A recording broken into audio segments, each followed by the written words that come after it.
दो Pakistan houses demolish किए गए थे उसको एक्सपेंशन करने की वजह से।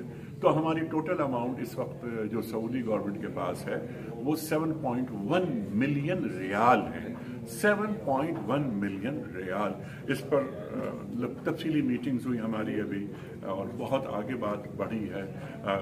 इन मीटिंग्स में हमारे जो सफ़ीर हैं पाकिस्तान के सऊदीया में, अहमद फारूक साहब भी मौजूद थे और हमारे जो नायब सफ़ीर हैं मौज़म अली वो भी मौजूद थे और बहुत सारे काम हमने कर दिया है। हमें एक पाकिस्तान हाउस चाहिए मक्का में, दूसरा पाकिस्तान हाउस चाहिए मदीना में। प्राइम मिनिस्टर साहब ने मुझसे ये फरमाया, हुक्म उनका ये था कि अगर हमें कोई पीस ऑफ लैंड, हमें एक कतई अराजी वो एक मक्का में और एक मदीना में दे दें तो हम अपनी मर्जी से बिल्डिंग्स बना लें। हमने ये भी ऑप्शन उनके सामने रख दिया है। लेकिन मेरा ख्याल ये है कि गालिब इम्कान ये है कि वो हमें 2 बिल्डिंग्स दे देंगे, एक मक्का में और दूसरी मदीना में, जो